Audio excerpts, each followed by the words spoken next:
Diana y Javier, que quedaron pendientes con la manito en el anterior ciclo de intervenciones. Hola, profe. Aquí Diana Hola, presente. Diana. Diana, ¿cómo me le va? Cuénteme, la Muy bien, escucho profe. porque me da pena y ahorita también escuchar a Javier. Y sí, No, pues es que yo de manera rápida quería contarles. em, en cuanto al tema de la innovación, es algo que a mí me dejó bastante impresionada porque hace poco empecé a trabajar en un proyecto justamente de la universidad en donde en medio del proyecto pues hay una fase de innovación, más específicamente innovación social. Obviamente es un poquito, pues es relevante, pero de pronto en teoría es un poquito diferente a lo que se estaría manejando, pero es bueno tenerlo en cuenta al momento de querer hacer innovación, y es el hecho de tener en cuenta lo que quieren las personas. Es decir, si yo voy a donde un ganadero o a una persona encargada pues del manejo de una ganadería y yo le llevo la tecnología, pero él no sabe usarla, no ujú, quiere usarla, es ilógico. O sea, es primero pérdida de tiempo, pérdida económica, porque pues a la larga él va a dejar eso muy novedoso y de pronto funcional, pero no lo va a utilizar. O sea, ujú. es algo que aprendí con este proyecto que les hablo, porque en realidad lo que nosotros hicimos con ellos fue ir y preguntarles, listo, ¿cuál es el problema que tienen? Hicimos un desarrollo metodológico de árbol problema, en donde identificamos cuál es el problema que ellos tienen, y asimismo, a raíz de eso, ellos mismos propusieron, listo, es que nosotros sabemos que es que el pasto no nos alcanza, por ejemplo. Listo, entonces, ¿qué creen que es lo que hay que hacer? No, pues entonces habría que conseguir más terreno. Entonces ahí ya en donde entra uno como profesional, como conocedor, pues un poquito del tema. Entonces uno les dice, no, es que mira que tenemos tales alternativas. Y ellos no llegan a decirle a uno, sí, lo que usted diga. Ellos empiezan, bueno, ¿y eso cómo es? Ujú. ¿Y eso cuánto cuesta? Sí, señora. Y eso más adelante se puede seguir haciendo. Bueno, es súper importante en el tema de innovación tener muy en cuenta lo que quieren y lo que saben y lo que dicen las personas a las que queremos ayudar. Porque pues igual la innovación está o nace a raíz de una necesidad de las empresas por mejorar, Sí, señora. que es algo muy industrial, es un concepto, digamos, generalizado, muy industrial, y pues que en la parte del campesinado o de las personas que trabajan la tierra no es igual. Entonces es algo bueno, es como un mensaje que yo quería llevarle también a mis compañeros, porque pues primero ante todo tenemos que escucharlos a ellos y trabajar a raíz de lo que ellos nos dicen. Sí, señora. Eso es vital. Gracias. Esa es mi Le pido el intervención. Gracias. favor a Javier, que era el otro que estaba pendiente, y dejamos para las otras intervenciones a Andrés y a Fran, si me permiten. Con eso seguimos avanzando porque pensé que era más temprano. Javier está por ahí. Ok, sí, sí, señor, sí, sí, Señor, lo aquí muy escuchamos atento, rápidamente. doctor. No, aquí eh, es que el concepto de innovación es muy diferente para nosotros que estamos acá disponibles en toda la tecnología, con todo lo que podemos hacer hoy. Pero yo puedo hacer innovación enseñándole a un señor a usar un cuaderno para generar datos y que esos datos los transforme en información. Para mí puede que no, porque yo lo estoy haciendo en un software mi computador, pero para ese proceso de la generación de la información, así de sencillo, es innovador para él. O sea, eso, el concepto de innovación va de acuerdo al alcance de cada uno de nosotros. Sí, señor. Eh, para nosotros vamos al sector rural con nuestros supercelulares, hacemos el trazado de un lote, de un predio. Para ellos es innovador, y nosotros innovador es pensar en el nuevo iPhone Ujú. o en un nuevo Huawei. Esa es la innovación. Para cada quien ve la innovación dependiendo de su disponibilidad y acceso a ella y a los recursos que tiene disponibles. Muchas gracias. No, señor, muchísimas gracias a usted. Bueno, vamos a volver por aquí. Ya ahora la próxima bloque le damos paso a Sebastián y a... ay, escucha, se me fue la paloma. Bueno, aquí lo apunté. Ya miramos. Bueno, venimos por acá nuevamente. Creo que estábamos aquí.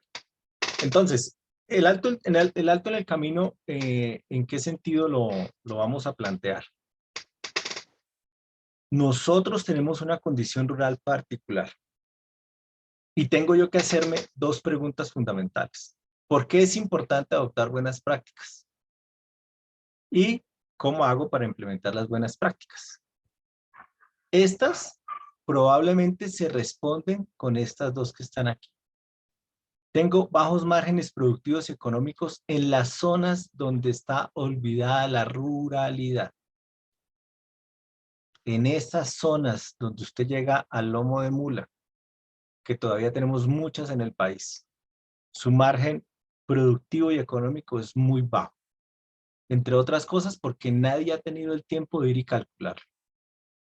Y probablemente, en términos de las tácticas, la respuesta está en que tenemos problemas con el modelo de gestión.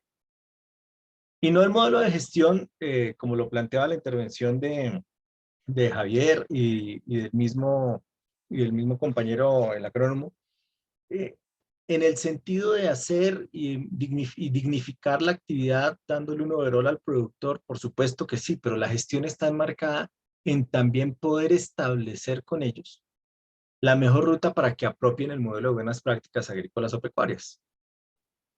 Y ahí yo tengo que hacer lo que planteaba hace un momentico Diana, y es que yo tengo que sentarme con el productor y preguntarle cuál es su necesidad real. Señor, ¿usted necesita construir una bodega para almacenar el concentrado?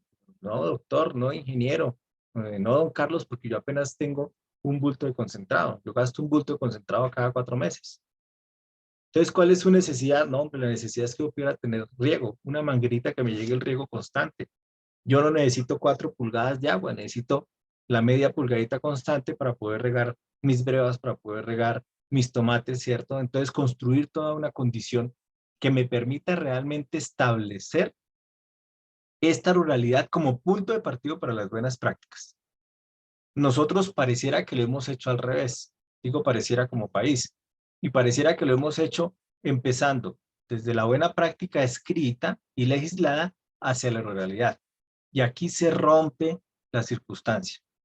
No da la condición para poder desarrollar el ejercicio de manera fundamental.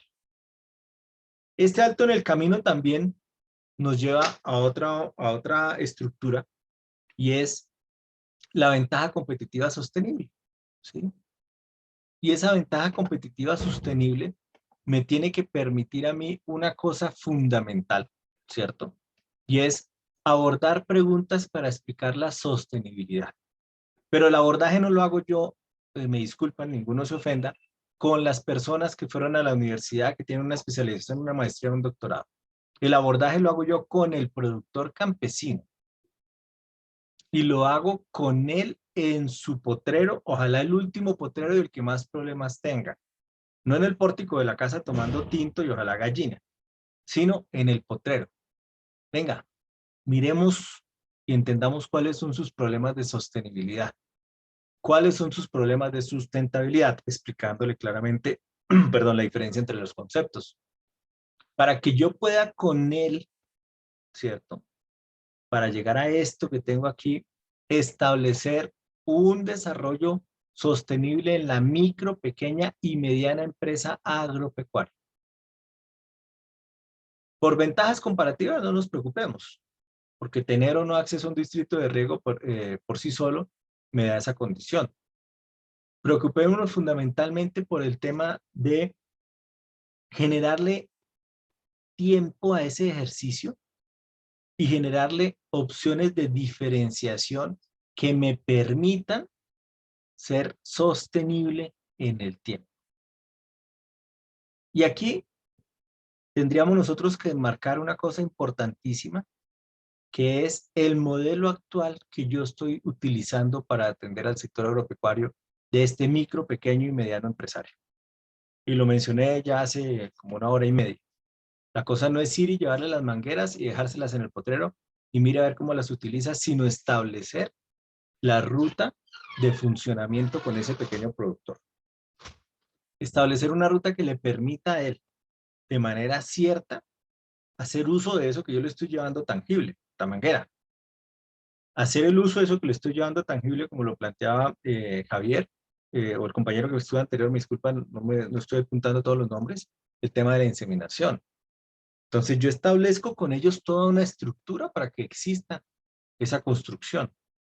Por eso es importantísimo, damas y caballeros, que nosotros hagamos un arraigo conceptual sobre nuestras propias experiencias y que nos retroalimentemos, como lo escribí en el chat, con lo que aprendo de las personas que me rodean.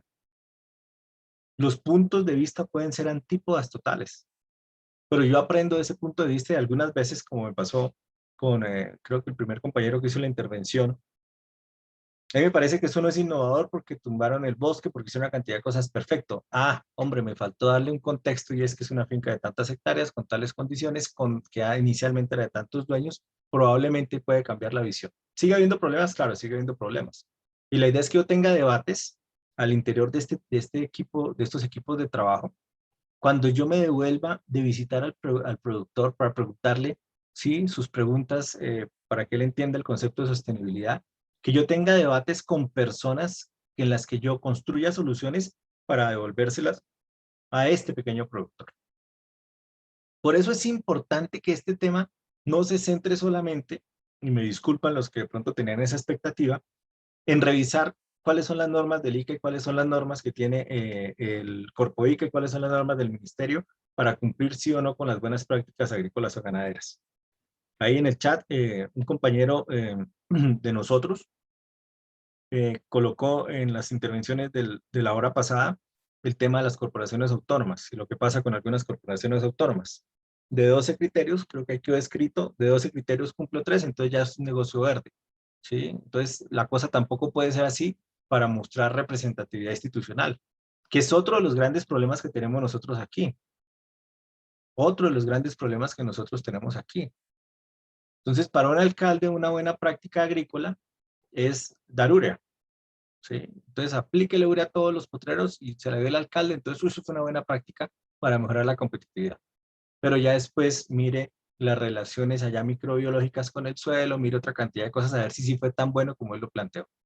Aquí una buena práctica es que entonces el doctor va a dar purgas, el doctor le dicen al alcalde, va a dar purgas para todas las vacas, las ovejas, los cerdos, entonces va un señor, ¿cierto? Cumpliendo con un contrato y a él le dicen que la meta por día son 50 reses o 50 vacunos desparasitados, él desparasita lo que caiga y cuando le llaman al día siguiente que se murió un ternero y que fue porque lo desparasitaron, entonces ya viene el problema porque la buena práctica que era desparasitar se convirtió en una mala praxis de tipo político, porque ya entonces todos le echan la culpa que el alcalde no me quería las vacas, y entonces él me las echó mal de ojo y me las quiso matar. Y generamos todo un inconveniente relativo a ese funcionamiento que hay con las condiciones que queremos mejorar en este tipo de formaciones. Sin embargo, yo necesito especializar al productor, lo que planteaba la compañera Diana.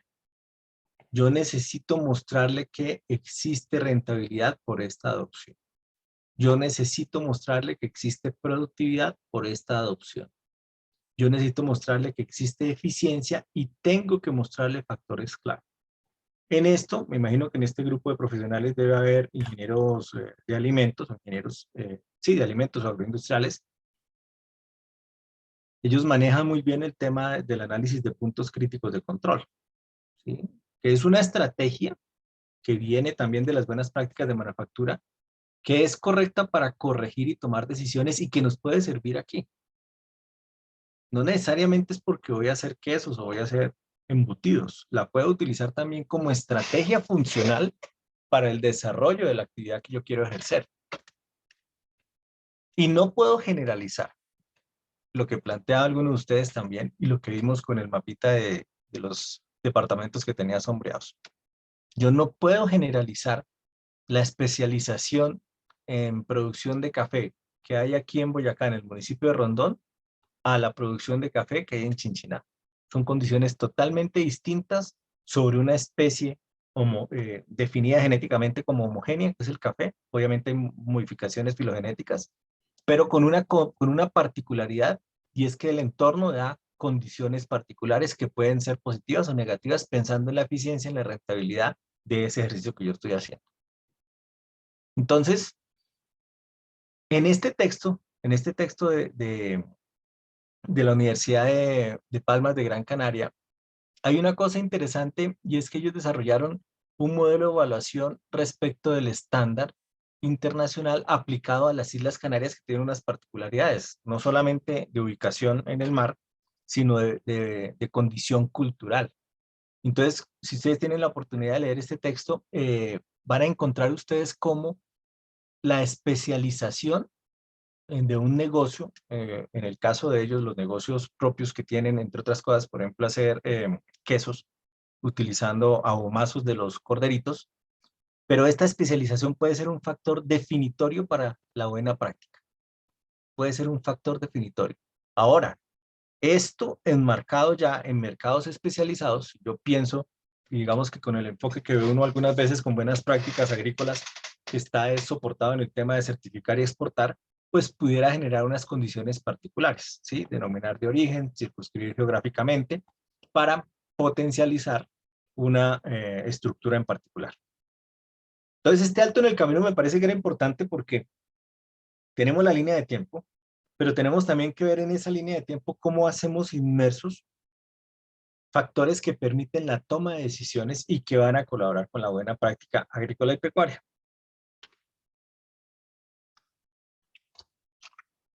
Aquí sencillamente les quiero mostrar lo que hizo Bramble, ¿cierto? Entonces, libre de sed, libre de miedo, libre de incomodidad, libre de dolor y libre para expresar su comportamiento. Esto en el sector pecuario ha venido modificándose positivamente para estos entes biológico-técnicos que son unos animales con los que nosotros producimos, porque ya hay una creciente tendencia a premiar a los ganaderos que hacen las cosas bien y en otros casos, pues digamos que castigarlos con precios que no son acordes al producto que se está ofertando. Nosotros en el país hemos empezado a entender muy lentamente, desde mi percepción, todavía el concepto de bienestar animal. Todavía tenemos muchas fincas, y me vuelvo a la primera intervención, donde tenemos alto grado de deforestación. No hemos hecho el ejercicio de empezar a hacer barreras vivas, estrategias de sombrío, perdón, barreras cortavientos, todo eso que nosotros hemos aprendido en la universidad, no lo hemos podido aplicar. Hay algunos ejemplos interesantes. Está el tema del Chaco en el Tolima. Los que estudiamos en el Tolima tuvimos la oportunidad con el profesor Libreros de acompañar a don Roberto Mejía, ayudar a sembrar sus callejones con matarratón, con leucaena. Los que están por el lado del Valle del Cauca han tenido la oportunidad de estar en el CIPAF. En los llanos orientales también hay unos modelos y unos arreglos silvopastoriles que premian en el buen sentido de la palabra la producción de leche, porque usted sabe que las vacas que tienen buena sombra, en una respuesta fisiológica, pues mejoran la cantidad de energía calórica para producción y energía neta para la producción y lactancia, y mejoran, por supuesto, los óleos totales, lo que se convierte en mayor precio por el litro de leche producida, en condiciones de trópico bajo colombiano que son muy difíciles a veces. Entonces, hay una creciente necesidad de ir metiendo todo este concepto. Todavía seguimos, se los digo por conocimiento de causa, haciendo muchísimas actividades relativas a la producción tanto pecuaria como agrícola por fuera de lo que determinan los cánones mínimos de cumplimiento en términos de calidad.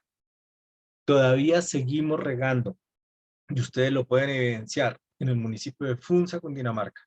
Todavía seguimos regando hortalizas con caños alternos o sistemas alternos que salen las bombas de succión del río Bogotá.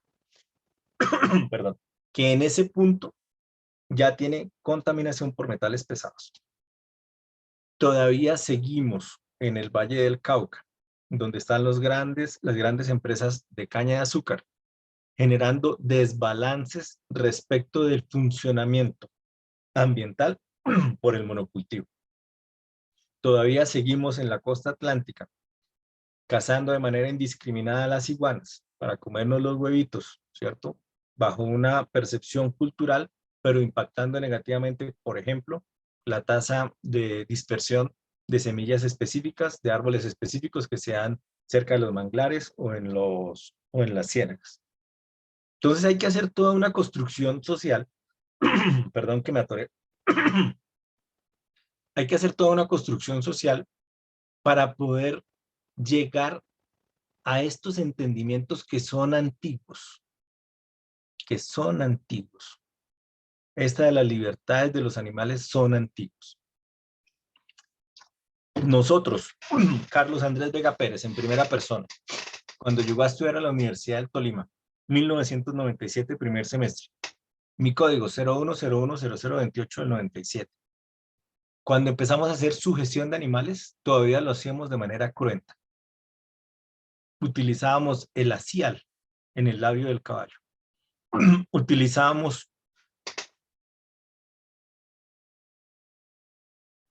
perdón que soy como atoradito, utilizábamos elementos cortopunzantes para hacer algunas actividades en clase de semiología. Hay un reporte de la Universidad Austral de Chile, donde midió específicamente qué tanto enseñábamos bienestar animal en las universidades latinoamericanas, y nosotros quedamos por encima de Bolivia. Y ahí de para arriba ustedes coloquen en el orden que quieran, siendo la que más enseñaba bienestar, Brasil. Y eso pasó en 1997, siendo yo estudiante de la universidad, hace 24 años. Entonces, no conocíamos esto, o probablemente nuestros docentes en esa época, no quitándoles mérito porque eran gente de bien, digo yo, no tenían claro el rango de aplicación para este ejercicio. Solo cuando vimos toxicología, y les cuento la cosa de manera de historia, como hacen los profesores viejitos, el profesor Ángel Céspedes, que todavía está en la Universidad del Tolima, nos habló de los modelos murinos. Entonces uno decía, murino, ¿qué es? Entonces, miren, muchachos, en vez de operar un perrito que no tiene la culpa y que lo cogen en un proceso de zoonosis, pues operemos un ratoncito. Está permitido dentro de la ley 84 del 89 que nosotros no conocíamos. En vez de quitarle el ojo a un perro que no necesita que se lo quitemos, pues hagamos la cirugía cuando llegue un perrito enucleado porque lo atropelló un carro, le espichó el cráneo y va a perder el ojito. Ahí sí hagamos ese ejercicio. Entonces, este tipo de estructuras son importantes y la traigo aquí pues a manera de ejemplo. Lo mismo que es interesante también el entendimiento de los modelos a nivel internacional y las implicaciones que ha traído para estos países en términos de su economía. Australia, ¿sí? Miren que tiene aquí esta parte, miren que tiene esta parte, ¿cierto? Inicialmente hace parte de las colonias británicas, con muchos inconvenientes. Bueno, hay una cantidad de cosas ahí con los australianos y los neozelandeses, y los australianos se dieron a un ejercicio bastante interesante, que me parece debiéramos replicar en este país respecto de las buenas prácticas ganaderas. Cogieron este supercontinente y lo dividieron en sus zonas geográficas, que son los mismos estados que ellos tienen. Hicieron una norma general para todo el país. Entonces, mire, aquí les vamos a entregar el código de buenas prácticas para ganado, para cerdos, para ovejas, para aves y para canguros. Listo, entonces vamos a ponerlo para todo el país, pero entonces aquí en esta esquinita, ¿sí? El gobernador de esta esquinita dijo, oiga, pero a mí no me sirve el modelo porque yo aquí tengo desierto, porque yo aquí tengo selva, porque yo aquí tengo corales, porque aquí toda la particularidad geográfica que tiene Australia. Entonces, sobre un código general, hicieron unas particularidades y cada estado lo que hizo fue que tomó el grueso del estatutario y lo aplicó a sus condiciones.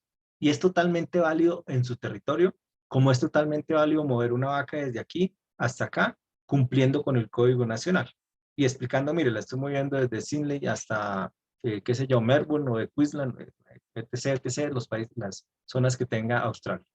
Y funciona muy, muy juicioso, siendo Australia potencia en producción, por ejemplo, de ovinos y teniendo unos desarrollos interesantes en el tema de ganadería.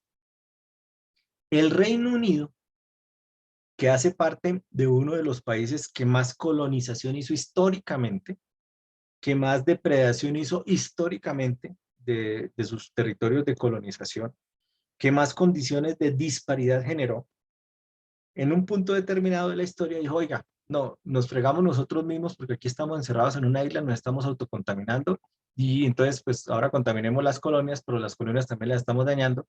Entonces ellos también hicieron una construcción general para todo lo que es el Reino Unido y específicamente ya después hicieron las divisiones para lo que es Irlanda, Escocia, y bueno, vaya todas las condiciones particulares de ellos como territorio, y también aplican, y los australianos por supuesto copiaron algo del modelo de aquí, aplican una división de acuerdo a los condados y de acuerdo al tipo de animal y a las condiciones del animal que se quiere exportar, pensando en exportación o hacer autoconsumo en distintos condados de este país. Los neozelandeses que quedaron puestos allá en el Pacífico Sur, aquí por debajo creo que están, que quedaron puestos allá en el Pacífico Sur, en una isla que según me han contado, no conozco Nueva Zelanda, pero me parece que también debiera ser parte del cierre de este módulo. Eh, Les llueve todos los días, 4 horas diarias, y tienen sol 6 horas diarias. Entonces tienen 10 horas más o menos de días luz, por una condición muy particular de estar en el Pacífico Sur. Y lo que me cuenta un compañero nuestro de trabajo que se llama Roy José Andrade, que algunos de ustedes probablemente lo han leído, que trabaja mucho el tema de mastitis y células somáticas, es que tiene una condición tal de producción de forraje que se dan el lujo, en el caso de vacas de leche, de pastorear, de días de pastoreo de vacas de leche. Un día sacan las vacas y en 20 días ya tienen que pasar las máquinas, cosechar y guardar alimentos porque la capacidad fotosintética es increíble, más el tema de los vientos, más todo el tema geográfico que tiene Nueva Zelanda. Como son un país que exporta miles y millones de toneladas de carne en ovinos y muy buena cantidad de litros de leche, asimilaron su estándar a los países con los que tienen mayores relaciones económicas. Usted lee el modelo neozelandés, se parece mucho al británico porque de Nueva Zelanda para el Reino Unido envían algunos cortes específicos de carne ovina. Tienen negocios que uno a veces no valora en el buen sentido de la palabra, tienen negocios muy, pero muy lucrativos, tanto neozelandeses como australianos, con los chinos. Y les producen solamente a manera de información, en biotecnología, embriones ovinos, para que los chinos tengan allá las mismas razas que tienen los neozelandeses y los australianos, por el orden de entre 12.000 y 17.000 embriones año de razas carniceras ovinas. Ahora, pues China se está dotando de una buena condición genética, están aprendiendo, y en un momento determinado, pues antes les van a vender refrescamiento genético tanto a Australia como a Nueva Zelanda. Esa condición de sus buenas prácticas, ¿cierto? Y de acompasarse al modelo internacional les permite también poner condiciones de negociación. Y ahí caemos nosotros pues redonditos con el tema de las negociaciones que tenemos con Nueva Zelanda. Hay cosas buenas que hemos tenido con Nueva Zelanda. Yo estuve participando del diplomado de cadena de valor láctea, eh, que trajo unos expertos neozelandeses, en el que estaba Juan Fernando Vela, probablemente conocido a algunos de ustedes, un tipo muy juicioso, veterinario lasallista, con una maestría en Nueva Zelanda. Algunas cosas muy interesantes de la forma de pensar de los neozelandeses, de la practicidad con la que manejan la ganadería y obviamente la producción agrícola, por su misma condición de ser islas. Y está el tema de los españoles, y con los españoles hay una cosa muy interesante en términos de buenas prácticas ganaderas, y es que ellos entendieron que el valor cultural probablemente les puede dar diferenciación con determinadas prácticas muy antiguas que ellos hacían respecto del manejo de sus ovejas y sus cabras y algún tipo de cerdos.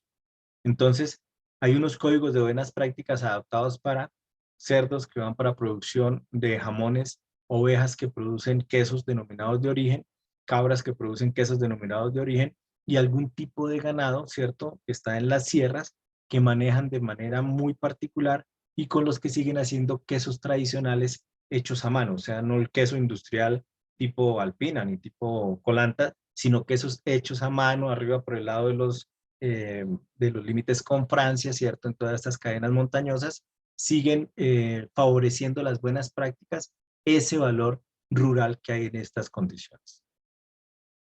Entonces, ¿aquí qué podemos identificar?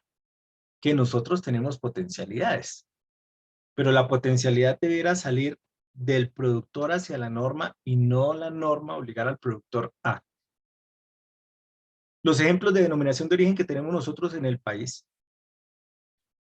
fundamentalmente en la parte agrícola, están enmarcados en las buenas prácticas agrícolas.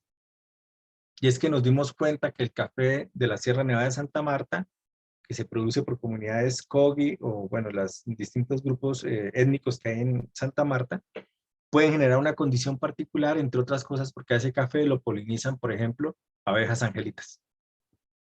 Y si hacemos bien las cosas, mantenemos bien las abejas angelitas, permitimos que estén dentro de las rocas o dentro de los árboles secos, no las molestamos, entonces nos ganamos puntos positivos, hablando en términos de puntaje, para el proceso de certificación cuando viene la empresa certificadora. Entonces, esa es una cosa interesante que hay aquí. En el caso de productos pecuarios, lo hablo por conocimiento de causa, nosotros tenemos aquí el tema del queso paipa, denominado de origen, con unas particularidades en términos de su estructura de fabricación, el proceso del prensado, ¿cierto? Y la maduración.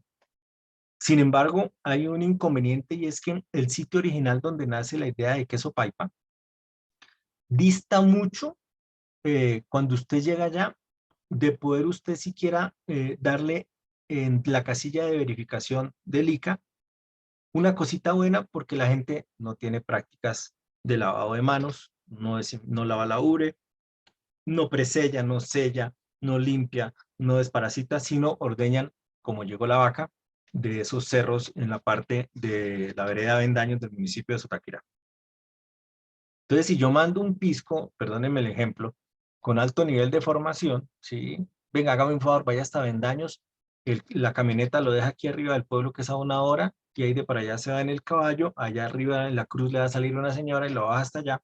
Entonces, cuando llega el señor en el caballo, molido de las nalgas, porque nunca ha hecho una cabalgata larga, salvo la que hace uno aquí en los restaurantes de la región, cuando llega y ve que la señora ordeña, no se baña las manos, no lava la ubre, y como algunas veces pasa, despunta, y con lo mismo que despunta limpia los pezones, más el acompañamiento que da el ternero, pues entonces el hombre coloca no cumple, no cumple, no cumple. Venga, maestro, ¿pero por qué le coloca no cumple? No, mire, no higieniza, no lava, no sé qué, no seca, entonces no cumple, no cumple, no cumple. Y entonces esa leche, no, pues esa leche con esas calidades, ¿para qué va a servir? Maestro, venga, comamos queso paipa. Uy, este queso tan delicioso. Ah, bueno, mire, viene esa vaca. Entonces, esta estrategia y esto que nos muestran los españoles es bastante interesante porque pudiera ser una opción para la construcción de buenas prácticas. Miremos las particularidades del territorio, intentemos, es muy difícil. Yo hablo con algunos amigos que trabajan con certificadores, con empresas certificadoras como BSS OCO, y me dicen que es muy complejo el tema de circunscripción geográfica por nuestra misma particularidad topográfica, pero donde lo han logrado les ha ido muy bien. Y esa es una cosa que puede ir en buena vía positiva del funcionamiento y de la estructura de lo que nosotros estamos buscando hacer. Ya en términos de las buenas prácticas en nuestro país, nosotros estaríamos fundamentalmente estableciendo que hacia el año 2006 ahí aparece el decreto 616, que es un decreto conjunto entre el Ministerio de Protección Social y el de Agricultura.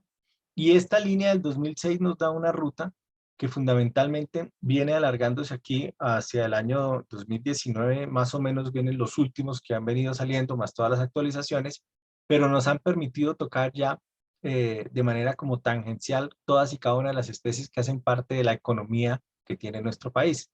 Entonces ya tenemos claro cuál es la ruta para los bovinos, ya tenemos clara cuál es la ruta para el sector porcícola, tenemos claro el tema de la leche, hemos venido mejorando mucho, caramba, yo no sé cómo se cierra esto acá. Hemos venido mejorando el tema en términos de la comprensión con pequeños rumiantes, y hubo también, y ahí sí peco por desconocimiento porque no encontré información, una construcción para el tema de zoocría. Se alcanzaron a hacer como un esbozo de una guía orientativa para los procesos de zoocría en este país. En las empresas que yo conozco de zoocría, una que es la de doña Nelly Sierra aquí en Carmen de Apicalá, y otra que tuve la oportunidad de conocer gracias a una práctica académica y una correlación con Cor Magdalena.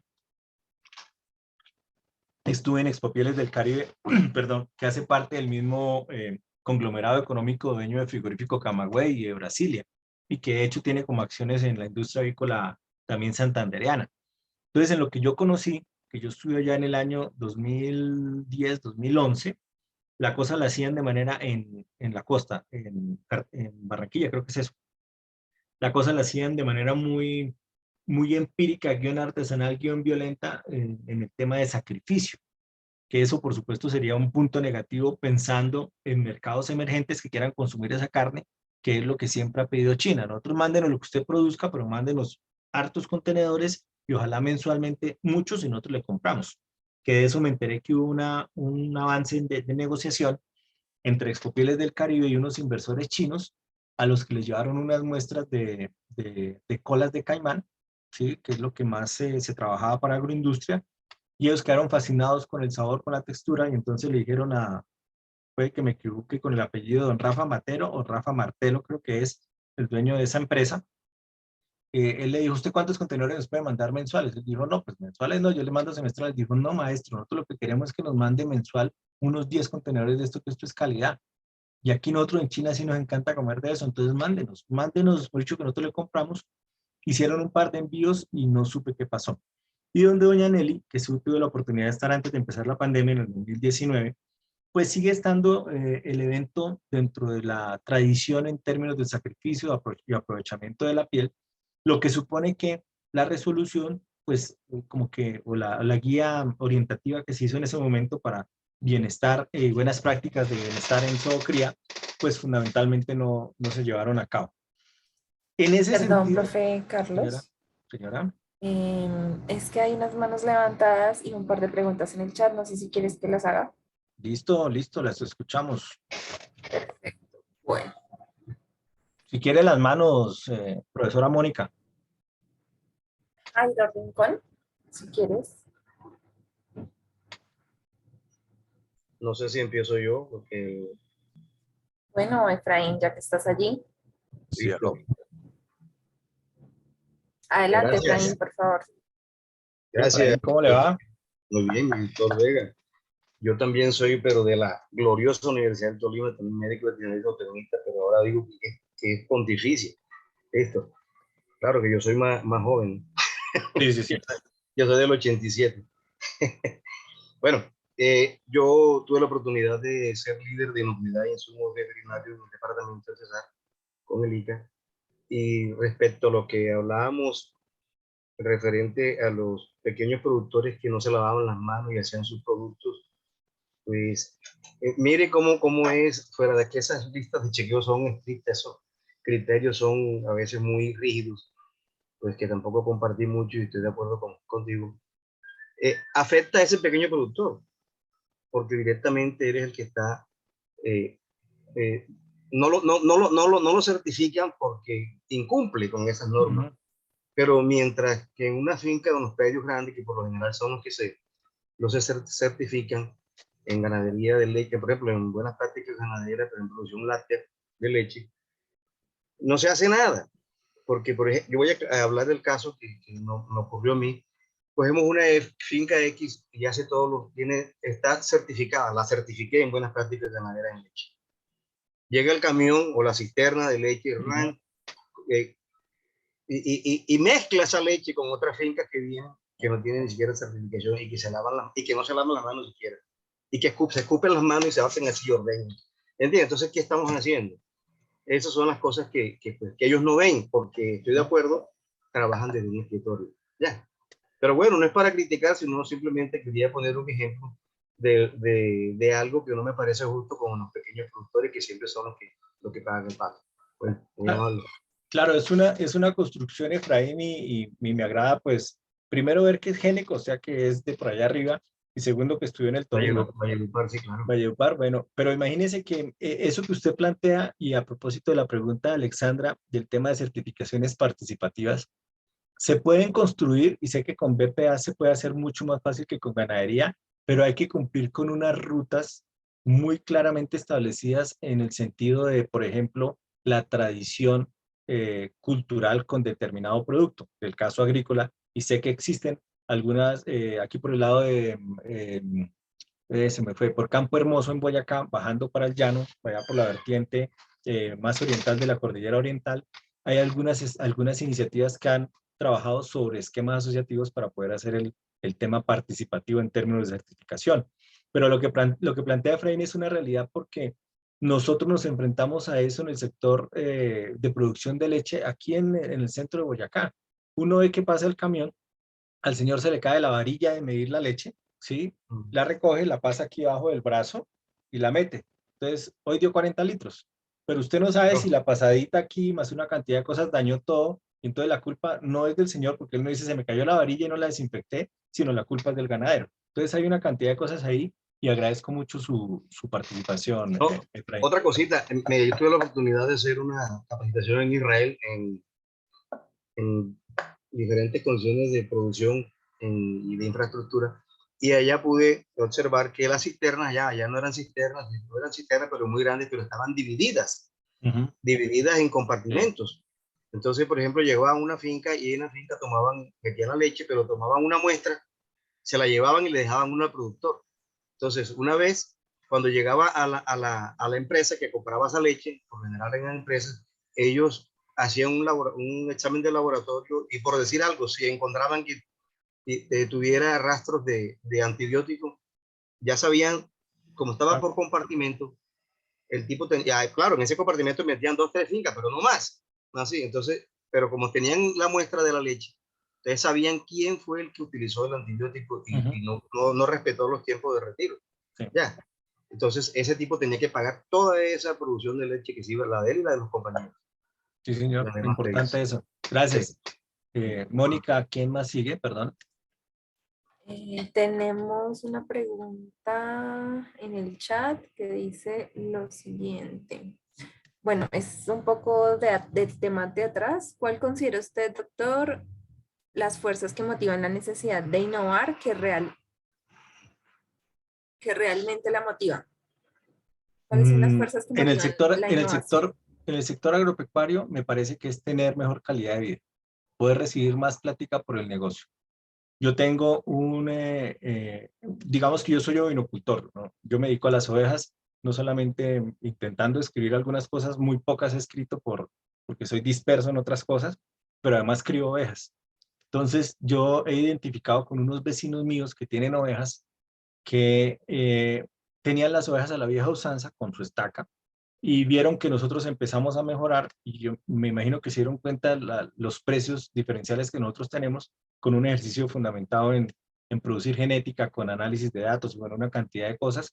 Entonces yo me imagino que ellos dijeron, mire, allá me dicen los Pérez, mire que a los Pérez sí le está yendo bien con las ovejas, entonces ya empezaron a montarle cerca a las ovejas, ya empezaron a utilizar machos y ya tienen corderitos que se ven de mejor presentación respecto a los que tenían antes. Yo creo que esa sería como fundamentalmente esa necesidad es ganarme un poquitico más de plata en nuestras condiciones.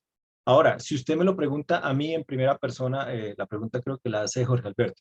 Si usted me lo pregunta a mí en primera persona, que tengo una finca pero que no dependo de ella, yo se lo diría sin lugar a dudas que yo lo hago por experimentación.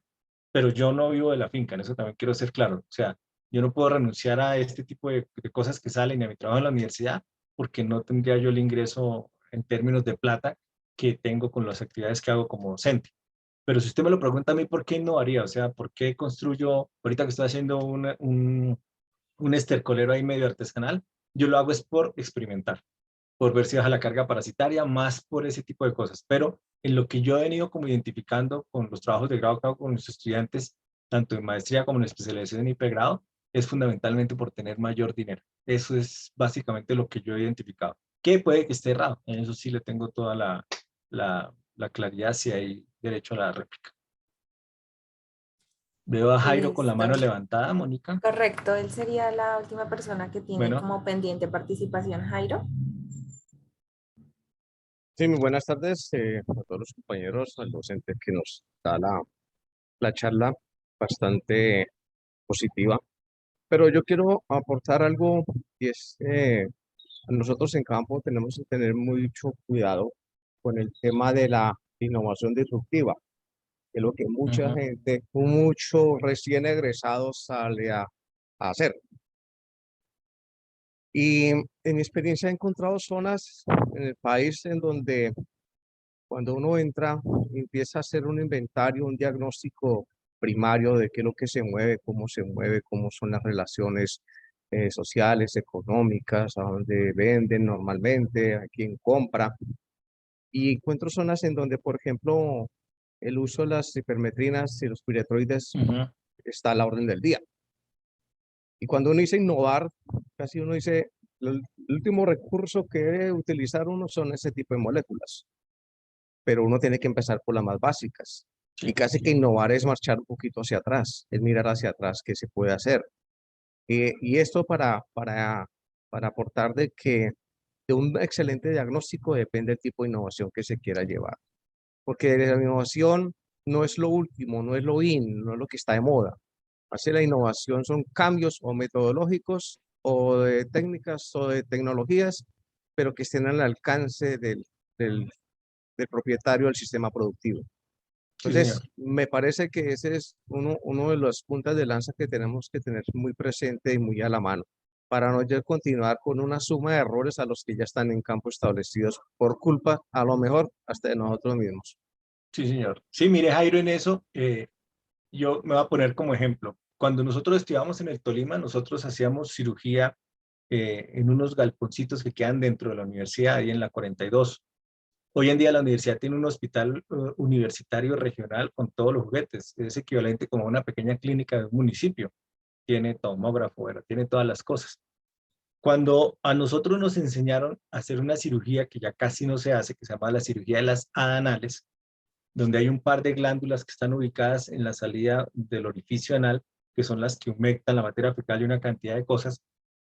En su momento, yo me imagino que al compañero Génico también le enseñó el profe Ariza lo mismo, uno compraba unos que se llamaban pimpollos, que eran de odontología, y cogía uno a todos los perros, incluidos de la casa, y quite adanales y uno feliz, y la gente feliz, porque eso baja el olor de la materia fecal. Cuando yo me gradúo, yo Se salgo le echaba feliz de la parafina. vida.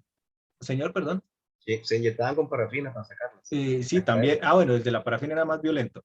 Entonces salí yo emocionado de mi graduación, en eso que dice usted, que uno recién graduado es como impetuoso, Jairo.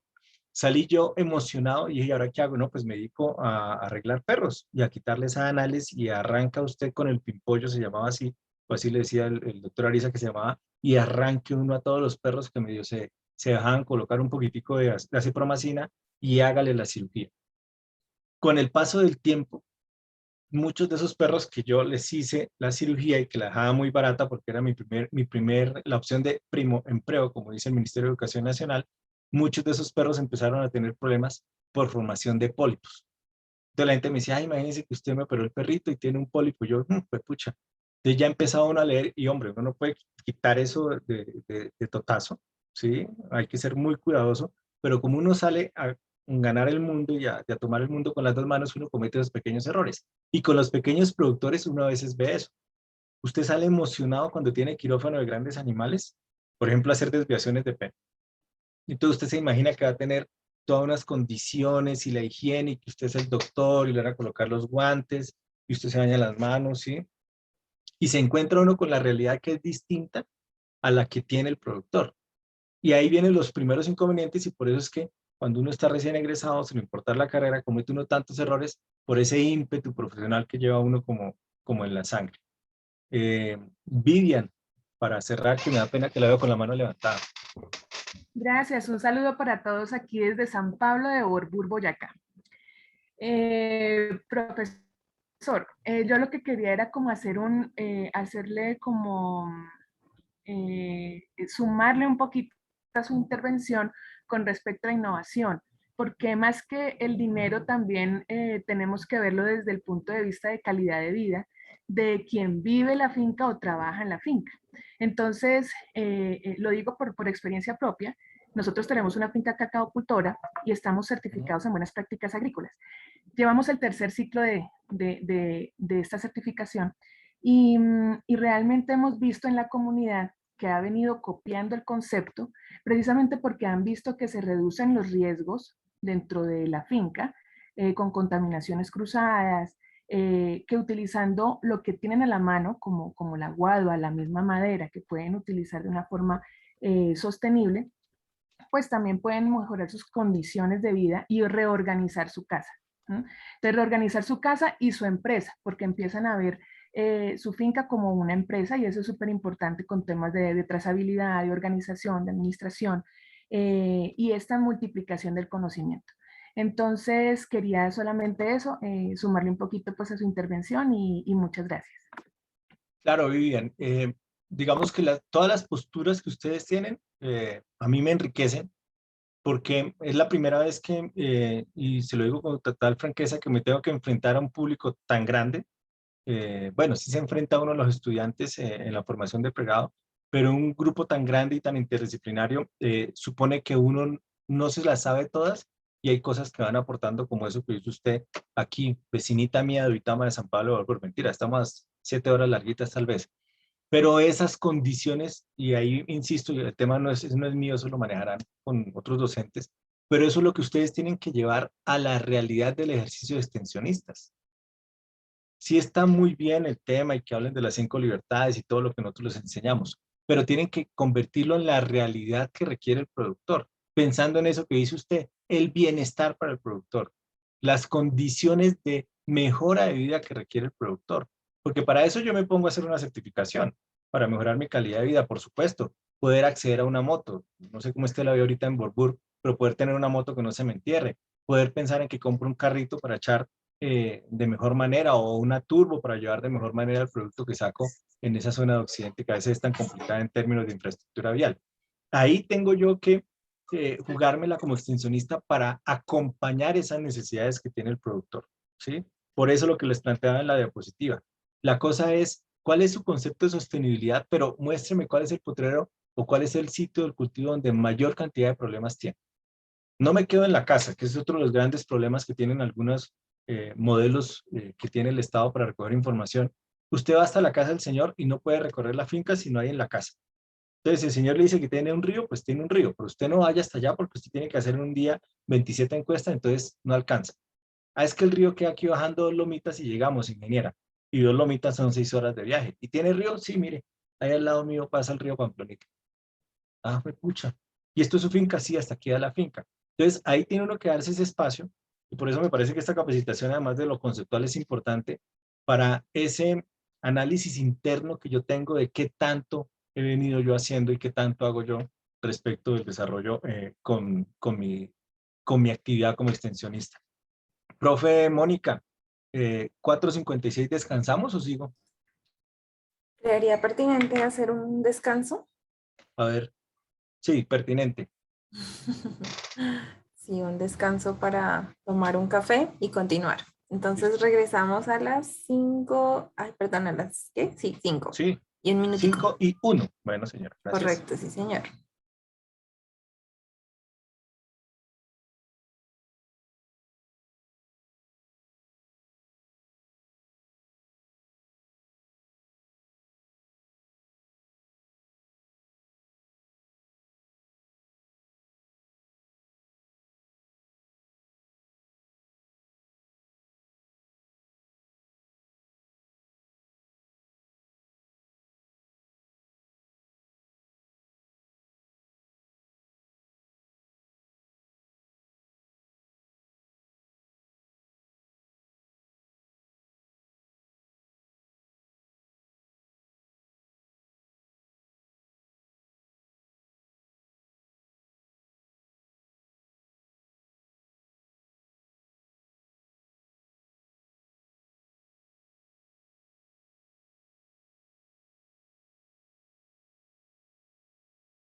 Juan Sebastián, si quiere, antes de arrancar, lo que su merced nos quiere comentar. Hola, ¿me escuchan bien? Sí, señor. Bueno, lo que sucede es que hablaban de las malas praxis en la producción de queso y de pronto de las manos sucias y bueno, muchos elementos asociados a los riesgos microbiológicos, ¿no? Sí, señor. Pero entonces, digamos, haciendo un símil con otros sistemas biológicos que conozco, se da cuenta uno que actualmente el consorcio bacteriano que es dinámico y que se mantiene entre todos los seres vivos es algo que realmente favorece. Y yo creo que en una relación tan ancestral como la que llevamos, digamos, con el ganado o con otro tipo de animales, puede que ese tipo de cosas no sean, digamos, tan mala praxis, teniendo en cuenta que después pasan por un proceso de, por ejemplo, UHT, donde se Sí. mueren la mayoría de los consorcios bacterianos que son como más dañinos y quedan los más productivos. Y Sí, teniendo en señor. cuenta también que nos enfrentamos a un escenario donde el uso de antibióticos y el que peleemos tanto contra las bacterias está haciendo que las mismas bacterias se vuelvan más resistentes. Sí, señor. Entonces me preguntaba yo como si realmente es tan necesario llevar algo tan estricto, teniendo en cuenta que durante muchos años ya hemos logrado, digamos, tal vez acoplar ciertos tipos de bacterias a nuestro cuerpo que pueden, pues, ayudarnos a facilitar ese proceso y que posiblemente también permitan que, no sé, los campesinos puedan trabajar de una manera en la que ancestralmente han trabajado. Es algo que lo pregunto sin saber mucho Sí, señor. de cosas de sanidad o de lo que exigen los ministerios, etcétera, etcétera, sino como desde el punto de vista biológico. Sí, claro. En ese sentido, por ejemplo, en mi caso particular, cuando yo compro quesos que vienen de fábricas con cierto nivel de, de condiciones y de cumplimientos estrictos, por ejemplo, los del INVIMA, algunas veces los quesos terminan haciendo coberturas de mohos. Lo que haría un ama de casa del común, sin darle mérito al conocimiento que tiene mi mamá, por ejemplo, que en este momento, después de pensionada, está dedicada como a cocinar rico, ella ve el queso y dice, "Uy, se dañó el queso", y bota el queso. Lo que yo hago es que dejo la cobertura, porque digamos que entiendo un poquito el tema de la maduración del queso, dejo la cobertura, obviamente voy evaluando que no se pierda la consistencia, la masticabilidad y otras cantidades de cosas, y cuando voy a consumir el queso le quito la parte que probablemente colaboró con un proceso como de maduración y la utilizo. Pero eso también está muy relacionado con el esquema de construcción que nosotros tenemos. Cuando uno tiene la oportunidad de estar ay, se me olvidó, se me olvidó el sitio, en el Huila. Bueno, pero hay una parte en el Huila donde a uno le cocinan carne de una manera tradicional, se me olvidó el municipio, la hacen en unas envolturas y la carne queda muy deliciosa, muy similar a lo que pasa con la carne oreada en Santander, que a los ojos de una persona que está acostumbrada a cortes finos y gruesos, pues ve la carne oreada muy delgada, la ve expuesta, ve como una cantidad de moscos encima, pero hay un acervo cultural en esa estrategia de conservación. Entonces, en ese punto me parecería importante, Juan, que hay que establecer qué tanto la cultura colabora con el proceso de la buena práctica y con el negocio. Y qué tanto, por ejemplo, eso incentiva, por ejemplo, los ciclos cortos de comercialización, que es otra de las grandes cosas que veo que ustedes van a tener de profesora al profe Pachón, no, creo que es el de Facultad de Ciencias Agrarias, Yayesid, que también es de Ciencias Agrarias, es de la universidad, y ellos han venido desarrollando todo un esquema bastante interesante en ese sentido, que es ciclos cortos de comercialización con productos agropecuarios, lo que me parece pues bastante importante. Sí, lo que dice Andrea es cierto, las memorias bioculturales. Verónica, que me da pena dejarla con la mano levantada y seguimos. ¿Puedo hacer una última intervención antes de continuar? Sí, Lo Juan, que a pasa ver. es que, digamos, yo creo que muchas de las leyes y de las cosas que se han establecido se establecieron a partir de las ciencias básicas que eran de, no sé, 1960, 1970. Y si uno averigua en la actualidad, o sea, lo que nosotros sabemos de las bacterias es mínimo y la capacidad de hacer asociaciones que nosotros tenemos con ellas es máxima. Entonces, no sé si tal vez haya un contraste entre la falta de conocimiento respecto a procesos bacterianos con el establecimiento de la ley y que eso se pueda modificar si se estudian más esos consorcios bacterianos. Sí, claro, ahí hay una condición. Por ejemplo, cuando yo le digo sobre mi experiencia, cuando yo vi microbiología en la universidad, para nosotros era muy claro y la profesora nos explicaba mucho el tema de las faunas saprófitas en distintas partes del organismo. Habría que hacer toda una construcción, y me imagino que ya está el tema como de índole legislativo, para poder establecer todo ese funcionamiento y toda esa condición y convertirla en un activo tangible para el negocio. Pero es una parte bastante interesante. De hecho, ahorita que terminemos, voy a buscar información y mañana, y ya lo apunto aquí porque si no, ya estoy desatento, voy a colocar eso y mañana le respondo, Juan, a ver qué encuentro de información en eso.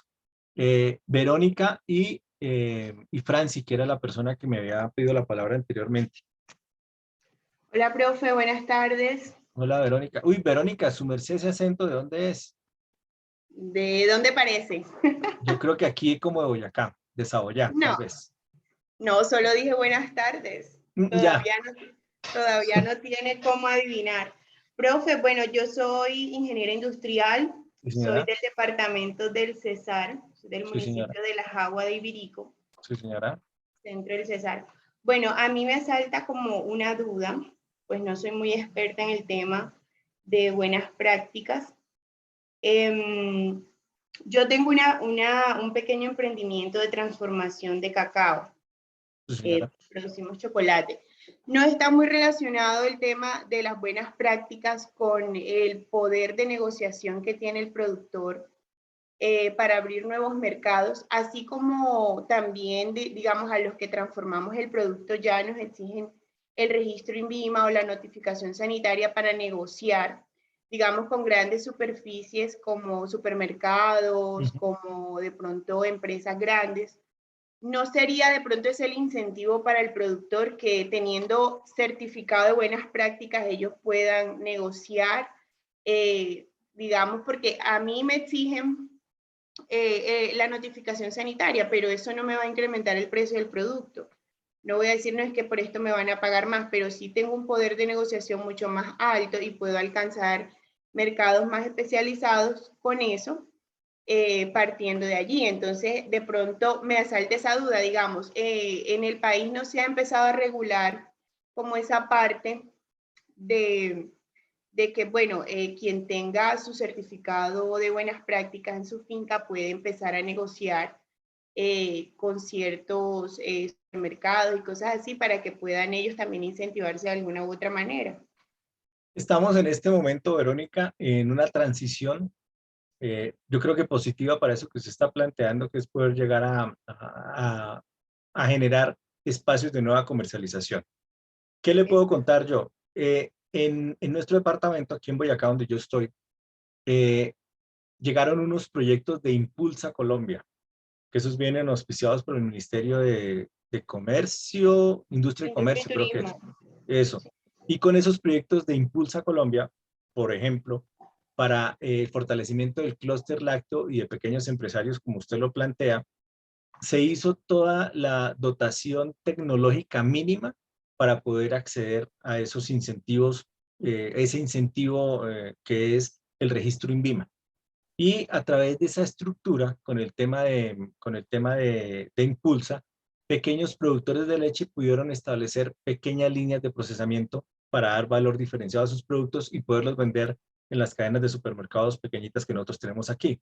No tanto Jumbo, ni Metro, ni esas cosas grandes, sino más como las locales. Y ha permitido, por ejemplo, que se posicionen en nuestra región yogures, quesos de distintas estructuras, mozzarelas, campesinos, doble crema, hasta queso untable, gracias a esas iniciativas, que me parecería bastante importante el tema para lo que usted está buscando hacer, Verónica. Y la otra cosa, aprovechando la correlación, es que ustedes también pudieran establecer aquí entre ustedes mismos Mire que habló mi paisana de San Pablo Orbur. Ustedes pudieran establecer entre ustedes mismos redes del conocimiento para acompañarse entre ustedes. O sea, yo sé que ustedes llevan conociéndose una semana, 4 días, pero ¿por qué no se la juegan por hacer ustedes, entre ustedes 150 personas, una red de conocimiento para apoyarse en ese tipo de iniciativas? Mire que el tema de San Pablo Orbur, y ahí no me meto yo mucho, sí lo conozco porque mi hermana estuvo con una misión tecnológica con uno de los líderes del tema de cacao en Milán, en Italia, en Expo Milán. Ellos han venido ganando muchísimo en términos de capacidad de negociación, de acceso a mercados y de estructura para esa generación de valor agregado en los productos que parten de la escala asociativa y que probablemente puedan seguir siendo asociativos o alguno dentro de la asociación asuma el rol de comercialización. Entonces sí me parece interesante que este espacio que se les dio a ustedes lo aprovechen también para hacer redes de conocimiento y crear grupos. En eso también soy muy claro, ¿sí? Hacer un grupito de chat, no tanto para mandar memes, que eso es importantísimo, pero sí grupos donde realmente fluya la información, que en eso también hay una cosa bastante particular. Y estaba pendiente Franci, creo que es. Sí, profe, hola, buenas tardes. Hola Franci, ¿cómo le va? Bien, profe, ¿y usted? Bien, señora, ¿cómo le ha ido? Bien, profe. Profe, yo tengo unas inquietudes en relación a salud y productividad. Cuando usted menciona el tema de que el consumidor tiene derecho a productos de calidad, a mí me surge la inquietud o quisiera preguntarle su perspectiva en relación a ese productor también tiene derecho a producir, o sea, que esas prácticas de manejo que él realiza también protejan su salud, porque, o sea, a veces se fomenta como cultivo, o sea, como este tema de productividad se fomenta como hacia cultivos de escala, monocultivos, ¿cierto? Y digamos que para mantenerlos, pues hay que hacer ciertas prácticas de aplicación de X o Y productos, que sabemos que muchos van en contravía de la salud del productor y la salud también del ecosistema, de los ecosistemas como tal. Entonces, yo creo que esas buenas prácticas también deberían considerar eso.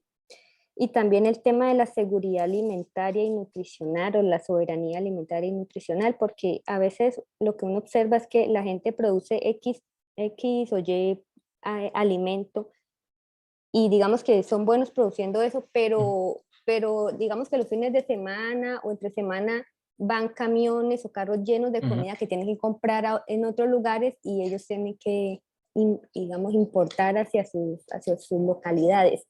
Y esos productos no son de muy buena calidad nutricional. Entonces, como que ahí creo que hay como una contrariedad, como que no, la cosa no, sí, no es compatible con lo que uno quisiera buscar en relación a ese bienestar de la familia, de las comunidades. Sí, señora. Mire. Sí, profe. Ya. Tengo este texto que se llama Guía de Capacitación en Habilidades de Negocios y Comercialización, que es de la CCI y del Programa Agricultura Familiar. No me acuerdo de qué año es, 2014 creo que está. Hay algunos textos subvalorados, por ejemplo que se producen en el país en el marco de convenios interinstitucionales. Se hace un tiraje específico, X cantidad de números, y por razones que yo nunca he entendido, no llegan al usuario final. Me lo encontré en una biblioteca que estaba arreglando nuestra y estaba guardado allá. Lleva tal vez unos 5 años guardado. Y lo estuve revisando por curiosidad y me parece que tiene elementos interesantes para eso que usted está planteando. Mejorar las habilidades, no solamente en términos de producir, sino mis habilidades como empresario, ¿sí? Entonces, esa es como una condición bastante interesante que se puede dar en ese sentido. Bueno, vamos a volver por acá. Si estoy muy aburrido, me pueden escribir en el chat. El man está muy aburrido. Listo.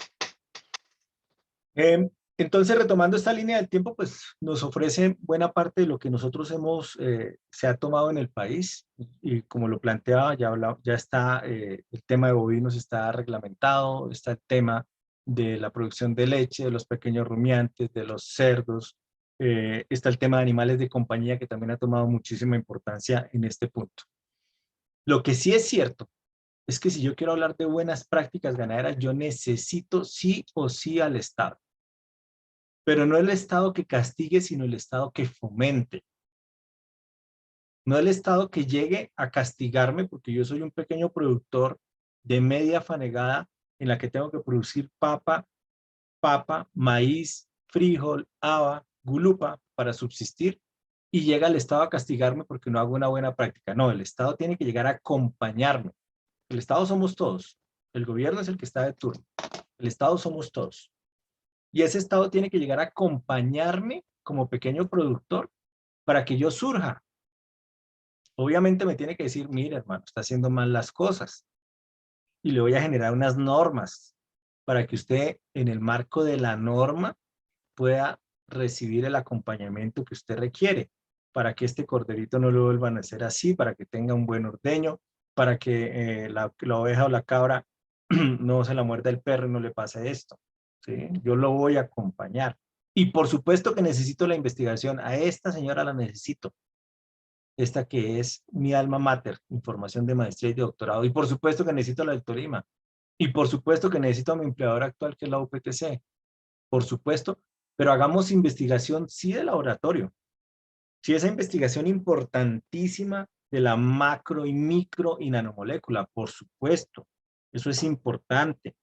Y que bajemos a por qué un piruvato se convierte en ácido graso volátil y toda la cadena y el ciclo de Krebs y todas las flechitas que salen, por supuesto que es importante.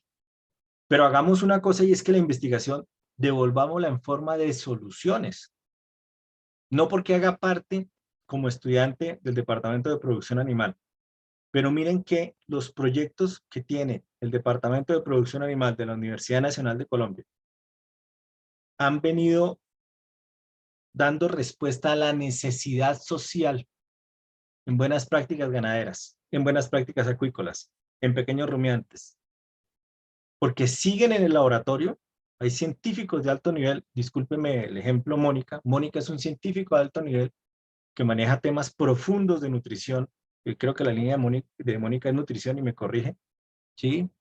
Pero también entienden que hay que devolver eso en términos de proyectos como el proyecto UBAT, ¿sí? Que estuvo simultáneo al que yo estuve, con el que me estuve formando, o proyectos como el del CIGETEC, o proyectos como los de acuicultura que hace la profesora Adriana. Hacen la cosa en el laboratorio, por supuesto, la molécula, el orégano para el pescado, todo ese tipo de cosas, pero se lo devuelven al productor en forma de tangibles para que él entienda que esto que se llama universidad hace investigación y se lo devuelve como extensión útil para él. Y tengo que buscar que esto funcione si quiero hablar de buenas prácticas ganaderas o buenas prácticas agrícolas. No puedo alejarme de la norma. Es muy complicado, por eso la tarea que asumí con Juan. No puedo alejarme de la norma. No puedo ir en contravía de una estructura global que me pide inocuidad, pero sí tengo que ver en ese acervo cultural hasta dónde puedo yo medir unas condiciones que me permitan generar particularidades para mi negocio. Y tengo yo que hacer alianzas como Estado, con esta universidad y con este Estado, para este tipo de cosas que estamos haciendo. De nada serviría, y me disculpan si suena a aplaudir mucho al departamento y al profe Grajales que está detrás de esto, en conjunto con Oscar. De nada serviría que esto lo hubiera dictado un consorcio privado, porque el consorcio privado hace lo que hacen la gran mayoría de los consorcios privados, y es que dicta el curso y chaolín, como dice un youtuber colombiano que se llama Planeta Juan, y se pierde. Venga, ¿y el impacto en qué quedó? Ah, no, pues yo formé la gente, mire, ahí está mi meta, mi indicador, págame, transfiérame la plata. Pero es que aquí al interior de esto, ustedes, compañeros extensionistas, van a quedar permeados por querer investigar más el tema y por hacer alianzas con el Estado representado en las universidades regionales de las que ustedes provienen y con las que tienen contacto, o con sus compañeros, o con los programas de extensión que ustedes mismos desde la particularidad pueden desarrollar. Y esa es una buena práctica que es útil para este país. No solamente la de la norma, no solamente la de la norma, sino la práctica que es utilizable por todos nosotros para tener un desarrollo en este país. Sin entrar en el tema político, ahí siguen criticando que sí los aguacates, que si no la gasolina, que si el petróleo, que si no sé qué.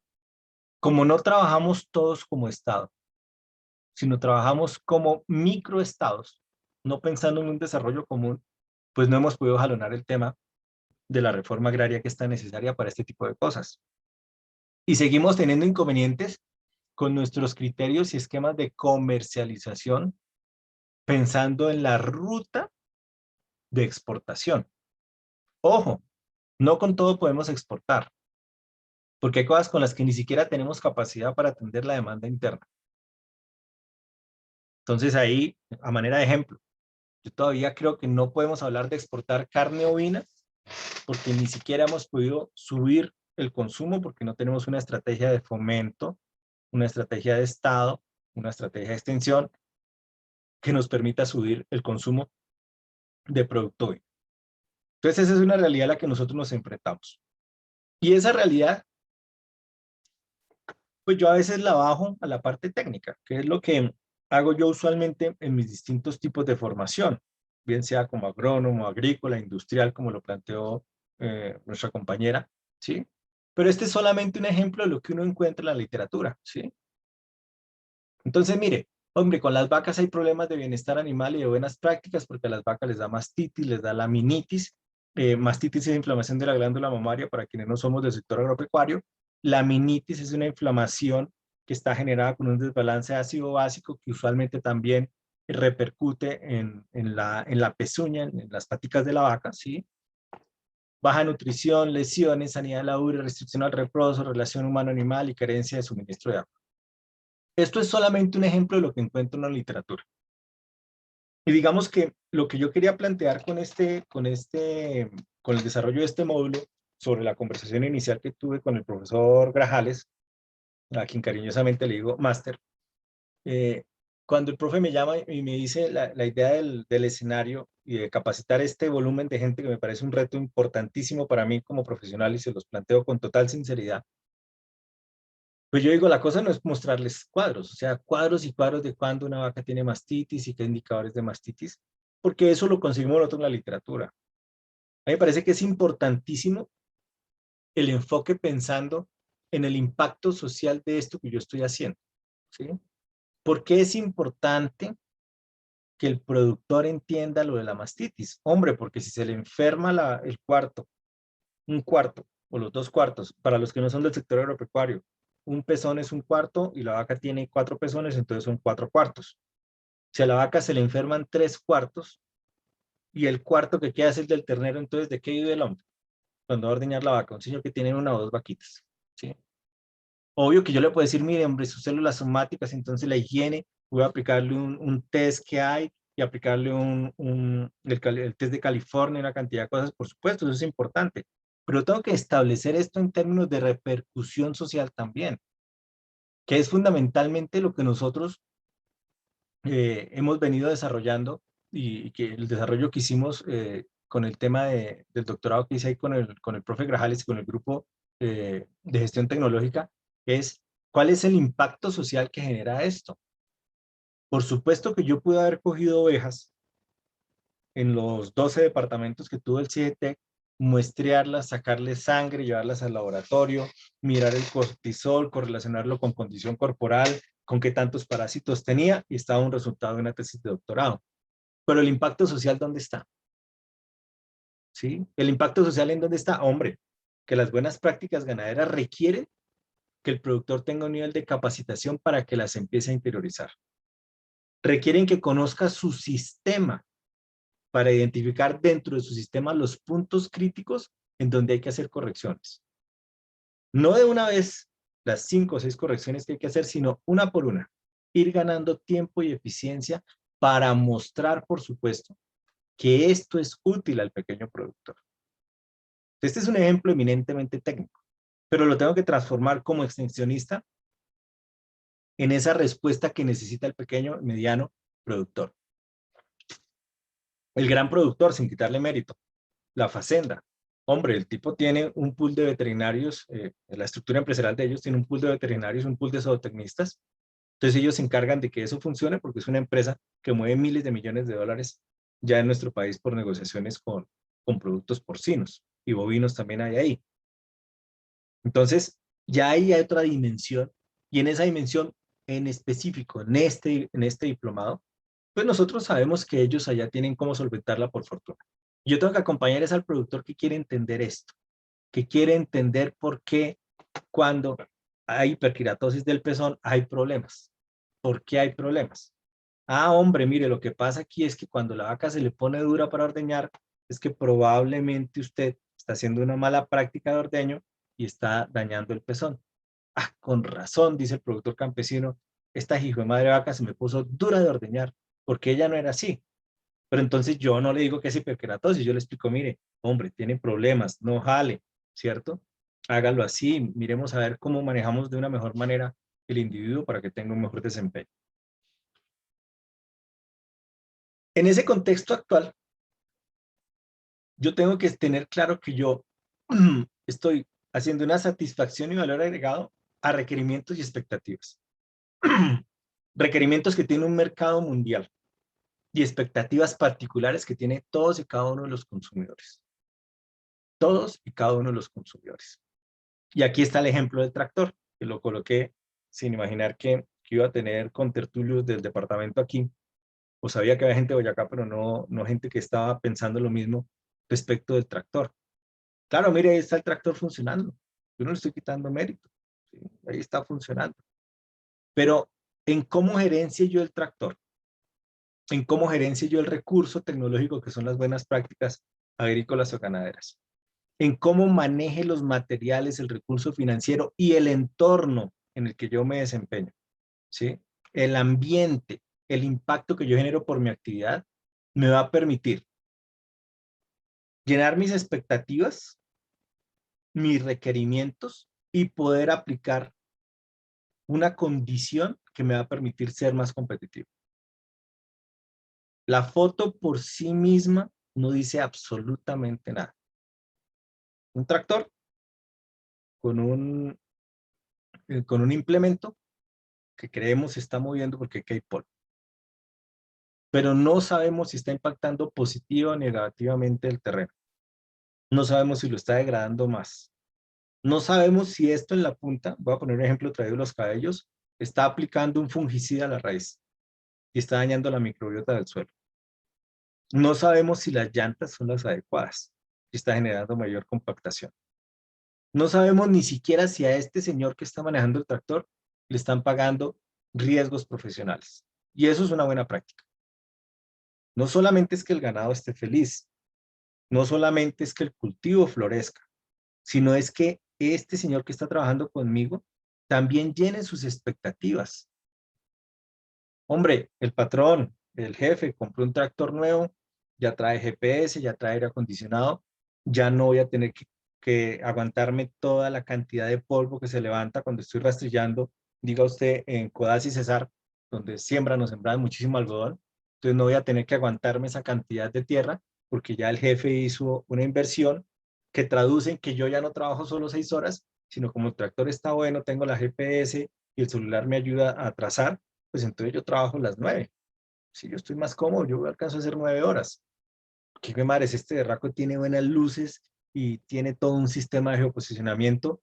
Yo puedo trabajar hasta un turno nocturno que el jefe, como es un jefe bien entendido y entiende que yo también necesito unas condiciones de buena práctica como trabajador, pues me va a pagar la extra. No entramos al debate político, pero entonces yo lo hago por la noche, porque ya no tengo que andar iluminándome yo con la linterna del celular, que es lo que algunas veces veo aquí en Boyacá. Esos tractores viejitos, son las 10 de la noche y es el hijo del señor el tractorista alumbrando por dónde va la ruedita del tractor. Entonces, a eso le apunto yo con la buena práctica, agrícola o pecuaria, y es ser eficiente en mis procesos. Pero necesito que me acompañen. Yo quiero que esa semilla les quede en el buen sentido de la palabra. Muchos de ustedes probablemente manejen el tema con mayor profundidad de lo que yo lo puedo manejar acá. Pero yo necesito entender que hay que ser eficiente, pero si me acompañan. Yo tengo aquí en el municipio de Monguí, vereda de Usma, un vecino que tiene 75, 76 años, tiene Ismael, que quedó al cuidado de su hermana que tiene una discapacidad auditiva, ¿sí? cognitivamente está bien, pero tiene una discapacidad auditiva y son los dos hermanos. Viven en el último rincón de nuestra vereda. Ella, por supuesto, analfabeta porque nunca la enviaron al colegio, porque los papás la formaron sobre la estructura de una niña hoy en día es una señora, de una niña con problemas mentales, pero es una señora totalmente lúcida. Y él, un señor que alcanzó a aprender a leer y que se empleó como obrero de una empresa que en su momento era el departamento que se llama Cerías Paz de Río, que hoy en día hace parte de una multinacional y que parece que ya la van a vender nuevamente. Y entonces Ismael no es eficiente en sus procesos, entre otras cosas porque siempre que llegan los planes de asistencia técnica agropecuaria nunca van hasta donde él vive, que es un punto que se denomina el Rincón de Duzgua, que colinda con otro municipio que se llama Tópara. Usted dice uno, hombre Ismael, ¿usted por qué tiene las vacas así? No, pues que ¿cómo hago? No, pues sí, es que yo sé que el municipio sacó, dijo, y dice así, discúlpeme la expresión, esos hijuepuercas por aquí no vienen, a veces echan madrazo. Yo, pero ¿por qué no vinieron si yo los vi aquí arriba donde fulano de tal dijo, esa gente nunca viene para aquí porque es que mis perros son muy bravos? Y entonces ve uno como los vecinos de Ismael, que han tenido ese acompañamiento estatal mínimo, han venido surgiendo y ve uno que Ismael está estancado. Y ahí en ese punto, cuando yo veo esa ruralidad, ¿cierto? Lejana a las buenas prácticas, digo, ¿en dónde fallamos? ¿Fallé yo que fui veterinario y volví a la vereda y no estoy ayudándole con las vacas? Es probable. ¿Fallaron los hermanos porque tiene hermanos en Bogotá que trabajan como maestros de construcción y lo dejaron solo con la hermana? Es probable. ¿O falló el Estado que desconoce la necesidad y la expectativa de un productor agropecuario que no se quiere morir de hambre? Como primera condición biológica y humana es subsistir. Ahí tengo yo que ser supremamente profundo en el análisis. No para ir y agarrarme con el alcalde, ¿cierto? A machetazos o a botellazos o en las fiestas del pueblo, hacerle el reclamo ya cuando tenga yo unos traguitos encima, pero sí para colaborar con la construcción de la política pública, al menos de mi municipio, al menos de mi vereda o al menos de mi corregimiento. Seguir abstrayéndonos de esos procesos de formación que colaboran con esto que debe ser una política pública, lo que hace es que las decisiones se sigan tomando en algunas oportunidades de manera errada. Y hay que ser muy cuidadosos con eso. Lo mismo que tengo que ser muy cuidadoso con esta estructura, ¿sí?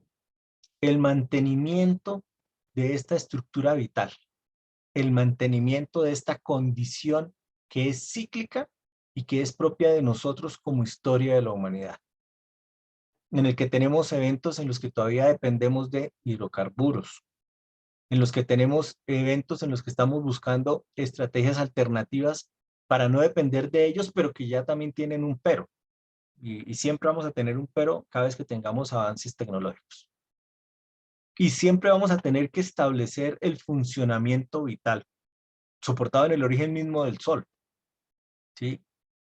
Lo que sugiere que para una estrategia de una buena práctica ganadera o agrícola, yo requiero una universalidad conceptual, que también me permite establecer una condición social para que esto funcione. Insisto, vamos a bajar de internet los códigos de buenas prácticas de bovinos leche, bovinos carne, porcinos, avicultura, caprinos, búfalos, equinos, ya está para el de equinos también de equinos de paso fino, todos estos andares finos colombianos que hay. Pero la situación también está en el marco de cómo la aplico yo, cómo hago que esto funcione de forma cíclica y cómo lo hago socialmente construido. Por llenar la lista de chequeo no hay ningún problema. Entre ustedes, ciento y pucho de 153 personas que están, 152 sacándome a mí, llenamos las listas de chequeo fácilmente. Los grupos que construyeron con ustedes se hacen muy fácilmente para llenar la lista de chequeo. La gran pregunta es, llenamos la lista de chequeo entre nosotros 153 personas. ¿Eso va a generar un impacto positivo en el esquema de buena práctica agrícola o pecuaria de un campesino que está en una zona alejada? Ahí es probable que no funcione la cosa como uno se la imagina. Y ahí es donde tengo yo que devolverme a esta idea mínima, que nosotros somos esta cosa, ¿cierto? Que se llama tierra y que dependemos de relaciones que aplican para todo, incluido para el concepto de la buena práctica. Y aquí, nosotros como extensionistas, cuando vayamos a replicar esto con nuestros estudiantes, futuros extensionistas, tenemos que ser muy claros en que debemos entender la subjetividad del productor rural. Y debemos entender su condición y su correlación con lo que para él es parte de su vida cotidiana. Cultivo, animal, incluido el tema de familia y la correlación familiar. Y hay que ser muy cuidadoso para no ofender al productor rural, porque hay muchos fallos históricos en este país por intentar obligar al productor a asumir roles que estratégica, conceptual y, si se quiere, financiera y operacionalmente no los puede asumir. Y que hay que llevarlos paulatinamente al entendimiento para que ellos bajen esa prevención que tienen contra las cosas que están relativas al Estado. Aquí en Boyacá conozco zonas alejadas en las que la gente todavía, sobre una estructura muy subjetiva de su forma de pensar, cuando llegan los ciclos de vacunación, esconden las vacas entre el monte. Uy, mañana viene para aquí el vacunador, entonces tengo 10 vacas. Si yo digo que tengo 10 vacas, entonces allá el hombre le pasa esa información al alcalde y el alcalde me sube el impuesto, entonces yo voy a dejar apenas 5 por fuera. Y las otras las voy a llevar a la ollita, dicen allá. Las dejo en la ollita allá, que eso ya no les pasa nada, ya hay pastico, y yo dejo las 5 aquí para vacunar. Llega el vacunador, que también está muy mal atendido, ¿cierto? Y se encuentra con el inconveniente que apenas hay 5 vacas, vacuna 5, no entremos en medir la eficiencia, si la vacuna llegó caliente, no llegó caliente, si la puso bien, si no la puso bien, si se enquistó, no entremos a la parte técnica, sino él vacuna 5 porque ve 5. Y como aprovecharon también le dijeron, mire, ya que está vacunando, pregunte si tiene cerdos, si tiene cabras, si tiene ovejas, si tiene gallinas, con eso levantamos el inventario.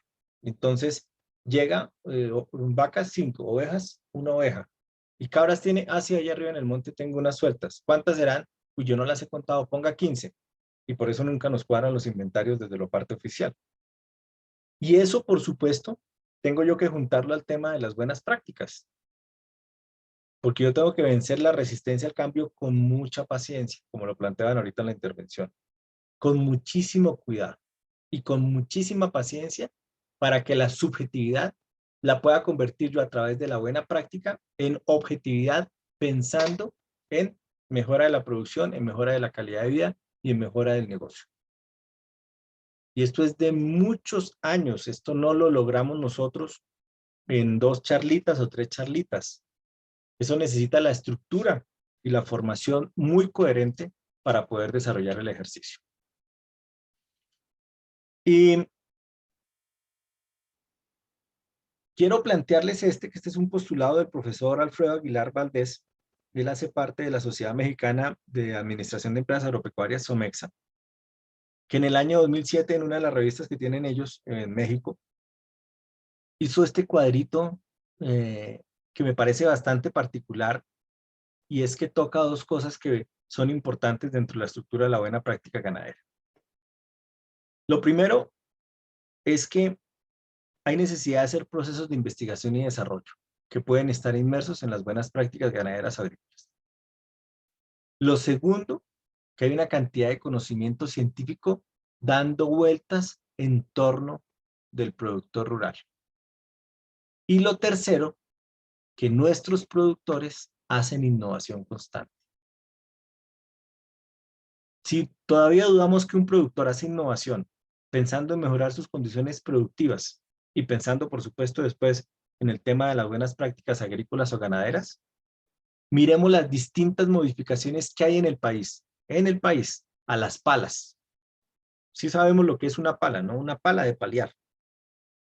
Miren en cada una de sus regiones las diferencias denotémoslo así, morfológicas, ¿cierto? Estructurales que tiene una pala que utiliza un productor agropecuario.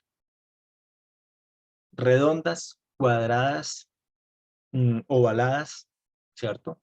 Algunas les cortan los bordes, a otras les hacen huecos en la mitad, porque el productor, ¿cierto?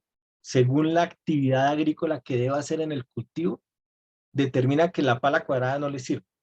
Entonces la redondean con lima o con esmeril. Si tienen que sacar determinado tipo de sustrato del surco, le hacen un huequito en la mitad y sale apenas por ahí lo que necesitan sacar. Y el hombre está haciendo innovación. Claro, está innovando una pala. La pala se la inventó Platón. Y coloquemos a Platón que no tiene la culpa. Platón en el 1600 a.C. se inventó las palas. Pero don Ismael, mi vecino, le parece que la pala cuadrada no le sirve y la volvió redonda. ¿Hizo una innovación? Sí. ¿Funciona para lo que él necesita? Sí. ¿Puede estar al nivel del invento? Hombre, habría que mirar qué es más fácil en este momento, si inventar o innovar. Ustedes entran a la página de patentes de los Estados Unidos, que es una página de libre consulta hasta cierto punto, y miren la cantidad de cosas que están solicitando patente, pensando, por supuesto, en que eso pueda ser un negocio futuro para la descendencia de las personas que hacen el invento. En un conteo que hice la semana pasada, tal vez para una de mis clases, solamente en un renglón de cosas relativas al sector agropecuario, en un autoconteo que hace la página, yo tampoco conté, tenía más o menos 8.600 registros, 8.600 y piola registros de solicitudes a nivel mundial, obviamente que recoge los Estados Unidos, buscando que se patenten determinados tipos de cosas, artefactos, moléculas, bueno, una cantidad de cosas que aparecen para el sector agropecuario. Que dicen, pucha, inventar es complicado, ¿no? Pero a la hora que uno coja un invento, lo patente y pueda vivir de eso, pues, muerto de la risa. ¿Sí? El que patentó las calculadoras, hombre, le fue muy bien hasta que apareció el celular. El que patentó los bolígrafos está en la vida, los nietos, bisnietos, tataranietos están en la vida deliciosa porque bolígrafos todavía hay. Ahora, aquí yo tendría que devolverme también a la buena práctica y revisar las necesidades y los problemas para resolver. De forma tal que yo pueda ayudar a resolver las incógnitas pensando en aplicar esto que yo tengo aquí. Entonces, este panorama nos tiene que permear a nosotros como extensionistas. Y la estructura para permearnos nos tiene que llevar a resolver no solamente las inquietudes propias de esta formación, sino las inquietudes que hemos recibido a lo largo de nuestra vida profesional y que probablemente están relacionadas con hacer las cosas bien. Una buena práctica es hacer las cosas bien. En el sector agrícola, en el sector pecuario, en el sector farmacéutico, pero la idea es hacer las cosas bien. Sin golpear los valores culturales. Y sin generar rupturas en el funcionamiento ancestral de muchas de las cosas que en el sector agropecuario dependen de eso, de funcionamientos ancestrales. No sé si tenemos preguntas, profe Mónica.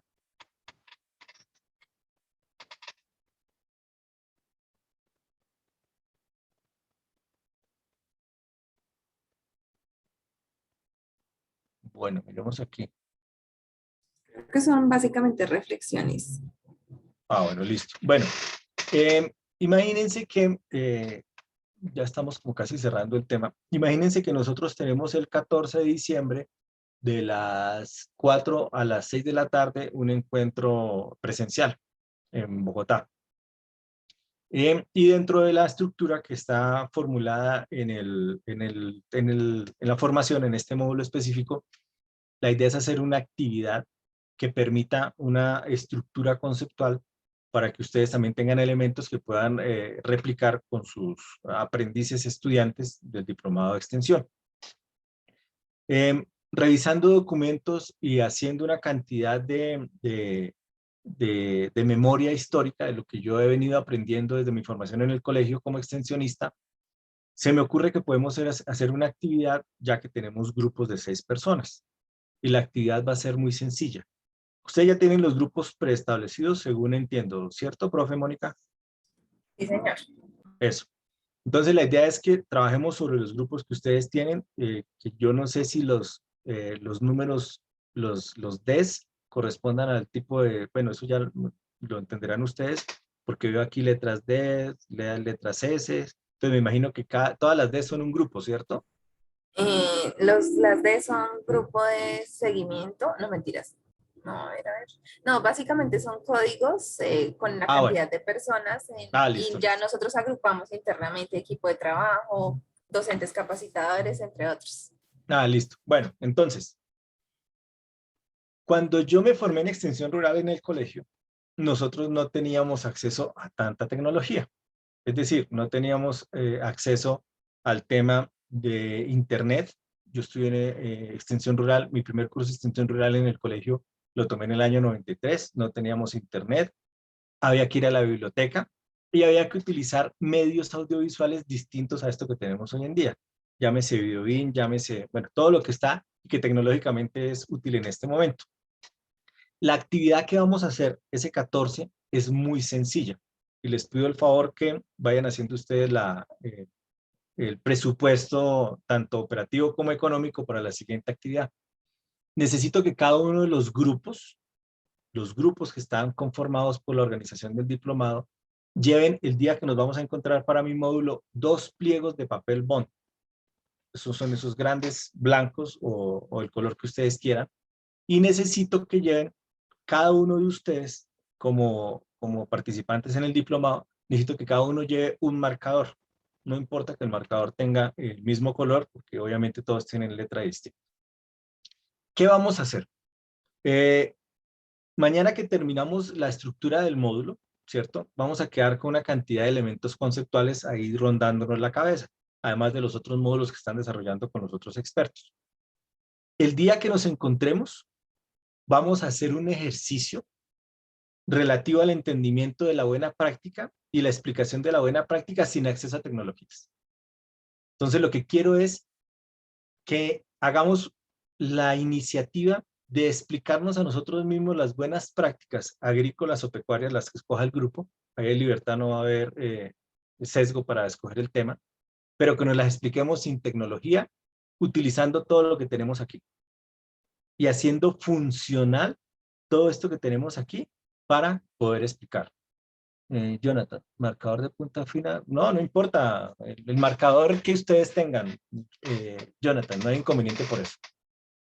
Y de una vez les cuento, ese día vamos a llegar y la idea es que nos desconectemos un poco de la tecnología, ¿sí? Y que todo lo que tengamos aquí lo volteemos para hacer un proceso de extensión para explicar buena práctica ganadera o agrícola con 2 pliegos de papel bond o de papel periódico, el que ustedes mejor consideren. ¿Por qué hay que hacer esto? Porque ustedes cuando vayan a replicar esta información van a tener acceso a la tecnología. Y el día que nos toque explicar una BPA, en la vereda de, bueno, Paya Morcote aquí en Boyacá ya tiene luz, pero coloquémonos arriba en Los Pinos, que a veces se va la luz, que es la ruta libertadora. Y no tengo Videobeam, el computador se me descarga, que es una cosa que me parece a mí terrible en este momento, y es hacer extensión y poner a la gente a mirar un computador chiquitico como el mío y 27 personas así, ¿sí? Hay que echar mano de las tecnologías viejitas para que el productor entienda una buena práctica ganadera y una buena práctica agrícola. Ese va a ser la actividad, entonces les quería plantear eso también, para que por favor tengamos 2 pliegos de papel bond por grupo y los marcadores. Muy de acuerdo con el profe Carlos. Gracias, Sonia. Ya a manera de cierre, nos quedan 10 minutos. El planteamiento está en el sentido de que sigamos estableciendo rutas para poder pensar en favorecer a ese pequeño productor.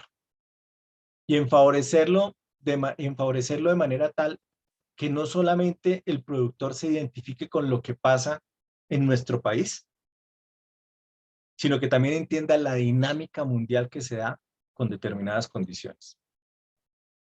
Y en ese sentido, es importante también, yo sé que ustedes tienen muchos documentos por revisar, que a través del YouTube puedan ustedes revisar algunas posturas oficiales que tiene el ICA respecto de las aplicaciones de las buenas prácticas, tanto agrícolas como pecuarias.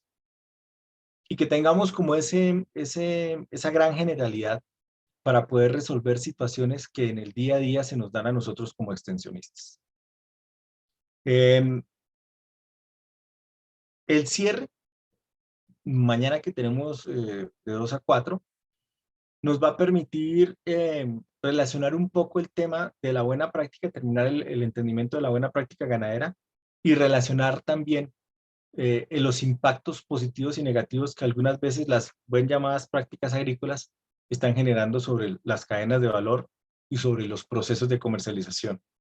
Porque algunas veces por más hacer, el productor que carece de acompañamiento del Estado o de un extensionista de alta calidad como ustedes, termina yendo en contravía de lo que uno quiere buscar con la buena práctica. No sé si tenemos preguntas hasta aquí, y creo que ahorita siguen con una actividad, entonces también quiero que tengan sus 5 minutos de descanso. No, hasta el momento no hay preguntas. Bueno, Mónica, ¿será que hay algún pecadito si los dejamos descansar 10 minutos? Ellos siguen No, ahorita, para ¿cierto? nada. Sí, sí, me parece una acta de generosidad esos 10 minutos Listo. con todos los docentes capacitadores. Entonces, Sí, pues mañana continuaríamos contigo listo. en el horario programado. Lo queremos, profe. No, Profe, muchas gracias. Muy buena charla. bueno, Listo, gracias. gracias, doctor Carlos. Muy buena charla y somos compañeros de ITA de Paipa. Claro, Virgilio Lizarazo aquí de Uitama, ¿cierto? Ajá, claro. Entonces, Gracias, profe. no, Gracias, señor, ahí, Carlos. Yo también soy de la Tolima. Muchas Los gracias, felicito. profe. Muy buena gracias. charla. Ahí Muchas está, gracias. Muy motivadora su charla. Muchas gracias. Claudia Gaitán de Tuitama. Bueno, bien, Claudia. Ahí la profe Mónica les dejó, yo le digo profe porque ella también es profesora como nosotros, les dejó mi correo electrónico, no duden en escribirme. Yo soy muy eficiente con el correo, entonces cualquier cosa que les pueda colaborar ya cuando estén en su etapa lectiva, ¿cierto? En su vida profesional, en lo que necesiten y les pueda yo ayudar, material, información, si necesitan que les colabore hablando 10 minutos de alguna cosa y si los horarios lo permiten, yo no tengo ningún inconveniente. Entonces estoy a disposición de ustedes y yo creo que sí descansemos. Chaitos. Gracias, profe. Lo esperamos en Santa Marta entonces. Gracias, profe. Bueno, gracias a Gracias. ustedes. Muchísimas Gracias, profe. gracias. Bueno, Gracias, chao, profe. chao. Acá desde la Universidad del Tolima también. Gracias. Muy bien. Saludos al que me pregunte. Bueno, Buena tarde, doctor Carlos. bueno, gracias. Chao, profe Mónica. Conversamos más luego. Chao, profe. Yo le voy a Carlos, salir, cuídate ¿cierto? mucho. Y ya. Sí, señor. Bueno, un abrazo. Chao, chao. Que descanses. A todos los docentes capacitadores, muchísimas gracias por la participación en esta sesión. El profesor Germán Afanador se estará conectando sobre las 6 de la tarde para terminar su participación en el diplomado con las 2 horas pendientes. Entonces, aprovechemos los 10 minutos para descansar un poquito y nos vemos en 6 minutos ya. Muchísimas gracias.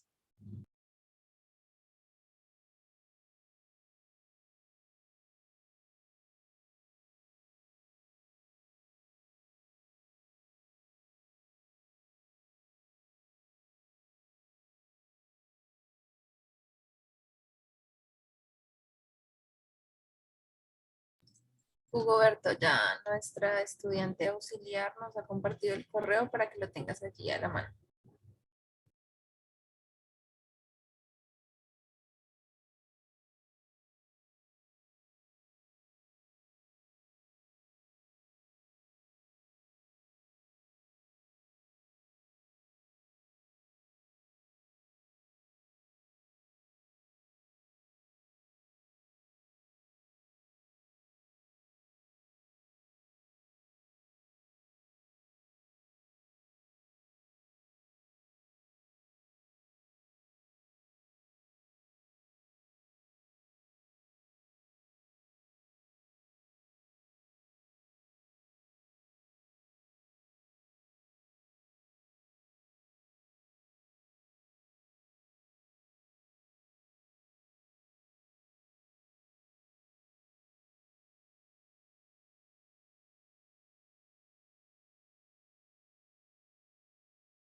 Eric, ¿estás grabando? ¿Podrías detener, por favor, la grabación? ¿Alguno de los responsables? Gracias.